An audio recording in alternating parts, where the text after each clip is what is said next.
Imposto de Renda 2026. Chegou a hora tão esperada pelo brasileiro. Só que não. A hora da Receita Federal saber tudo sobre o seu dinheiro, como se ela já não soubesse. Se você trabalha, tem investimentos, possui bens e recebe de alguma forma rendimentos, tem uma coisa que você não pode ignorar, que é o imposto de renda. A Receita Federal divulgou oficialmente as regras do imposto de renda para esse ano. Mas calma, este vídeo não é só mais um vídeo sobre imposto de renda. E hoje eu quero te mostrar alguns pontos como data de início e fim para a entrega da declaração, de forma geral, quem precisa fazer a declaração, o que o investidor precisa prestar atenção na hora de fazer a sua declaração, os erros que fazem muita gente cair na malha fina e no final darei algumas dicas para você fazer a sua declaração da melhor maneira possível. E vamos começar pelo básico. Muita gente ainda tem dúvida sobre a declaração. A declaração que é feita este ano, ela é referente ao ano passado, no caso 2025. E aqui um ponto muito importante, a isenção para quem ganha até R$ 5.000, ela é válida a partir deste ano, ou seja, isso vai ser declarado ou não no ano que vem, 2027. E o calendário ficou assim: 23 de março, início das declarações, 29 de maio, fim das declarações. E quem não enviar dentro desse prazo, o leão já começa a morder.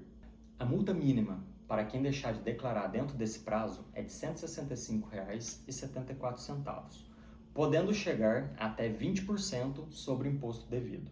Ou seja, não deixe de fazer a sua declaração e também não deixe para fazer de última hora. Fazer correndo aumenta em muito as chances de você cair nas redes da Receita, mais conhecida como a malha fina.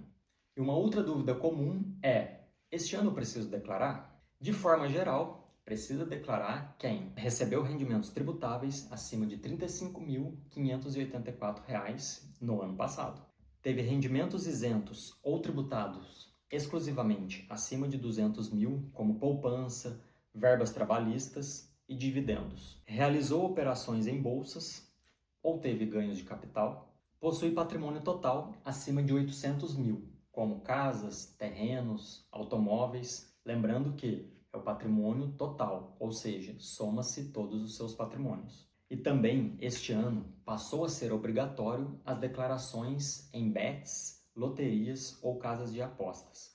E o valor ficou acima de R$ 28.467,20. Ou seja, esse ano o leão vai pegar o tigrinho, entendeu? Entre outras regras definidas pela Receita Federal. Mesmo que você não tenha atingido algumas dessas regras, tome cuidado. Você pode estar sujeito a ter que declarar, porque se tem uma coisa que é levado muito a sério aqui no Brasil, são os impostos. Fique atento.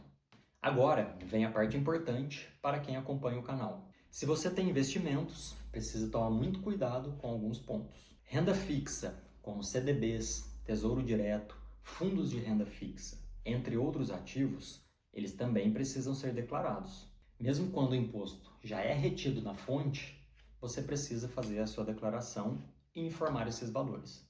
Eles são lançados principalmente em bens e direitos e rendimentos sujeitos à tributação exclusiva.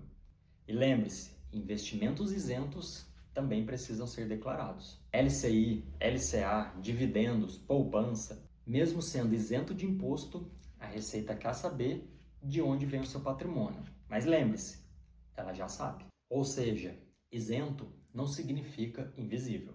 Renda variável. Outro ponto importante são as movimentações em bolsa de valores.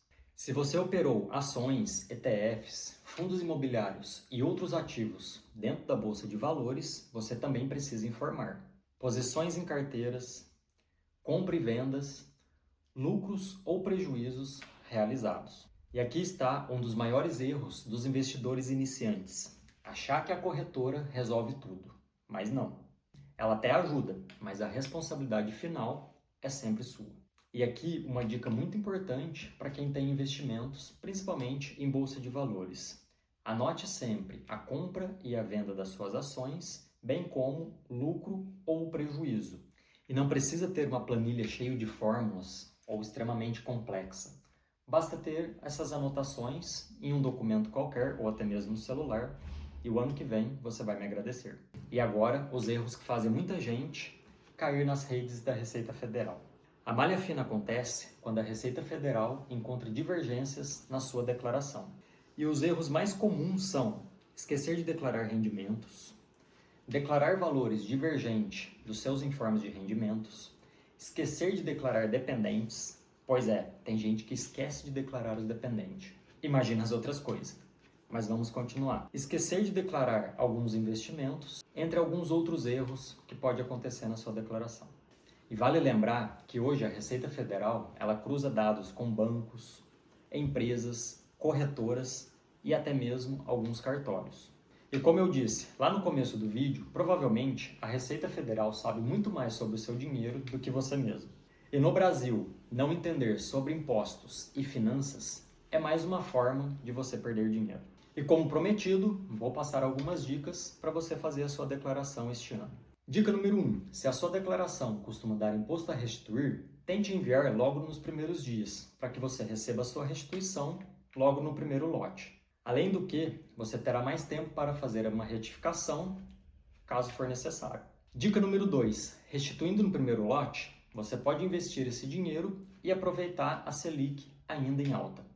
Além de que, se você deixa para restituir lá nos últimos lotes, a correção feita pela Receita Federal dificilmente vai pagar mais que um investimento num CDB que te paga 100% do CDI, como exemplo.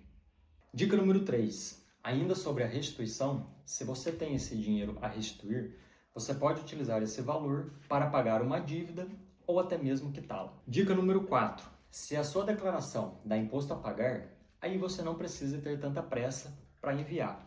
Mas não deixe para a última hora ou até mesmo esqueça de enviar a sua declaração. Dica número 5. Se a sua declaração dá imposto a pagar, você pode se planejar durante o ano e acumulando esse dinheiro para chegar lá na declaração você não precisar parcelar.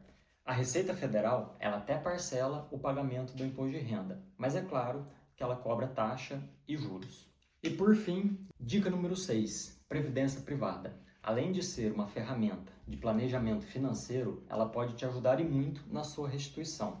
Se você tem imposto a pagar, ela pode diminuir esse valor a pagar. E se você tem imposto a restituir, ela pode aumentar esse imposto a restituir. Mas este é um assunto para um vídeo futuro.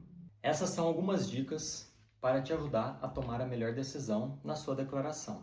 Afinal de contas, em um país onde os juros e os impostos são os maiores do mundo, aproveitar essas oportunidades, é claro que dentro da lei, pode fazer uma diferença muito grande no seu bolso. No final das contas, declaração do imposto de renda não passa de uma validação de informações que o governo já possui sobre seus bens e sobre seus rendimentos. Então, não vacile. E se você quer aprender mais sobre investimento, economia e decisões financeiras conscientes, se inscreva no canal e ative o sininho para se manter não alienado. Eu fico por aqui. Até a próxima. Tchau, tchau.